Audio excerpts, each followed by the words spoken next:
আবার আমরা কিন্তু শুধু যে স্টারিংটাকে লক করেছি তা না, দরজাটাকেও কিন্তু লক করেছি। যেহেতু এই গাড়িটা শখের গাড়ি, আপনি রেখে কোথাও যাবেন, যেন গাড়িটা বাচ্চারা বা বড় মানুষ এসে এটাকে নেড়ে চেড়ে নষ্ট না করতে পারে, এই জন্য আমরা কিন্তু মান ভাই ওপরে পুরোটা নিতে হবে। হ্যাঁ, এই দেখ দে পুরো।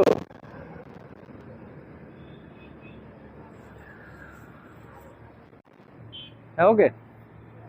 তো এই শখের গাড়িটার আমরা সব দিকেই নজর দিয়েছি, এবং শখের গাড়িটা যেহেতু চালাবেন শখের মানুষই চালাবেন, এই জন্য যাতে শখের মানুষের গরম না লাগে, আমরা তার জন্য দুইটি ফ্যানের ব্যবস্থা করেছি ভিতরে এবং একটি মোবাইল স্ট্যান্ডের ব্যবস্থা করেছি। আর গাড়িটাকে আরও একটু সৌন্দর্য করার জন্য আমরা সুন্দর রিং পাটের ব্যবহার করেছি, যেটার কারণে গাড়িটি আরও এক ধাপ সুন্দর লাগছে। হ্যাঁ, এই গাড়িটি 9 সিট বিশিষ্ট। হ্যাঁ, 9 জন যাত্রী এই গাড়িটায় বসতে পারবে। এই গাড়িটি ঠিক যেমন দেখতে পাচ্ছেন, ব্যাটারি, মোটর, স্টারিং সবকিছু সহকারে গাড়িটির দাম পড়বে 3,50,000 টাকা। হ্যাঁ, এই গাড়িটির দাম 3,50,000 টাকা পড়বে। গাড়িটি পেয়ে যাবেন মামুন ওয়ার্কশপ, রাজশাহী বেলপুকুর বাইপাস।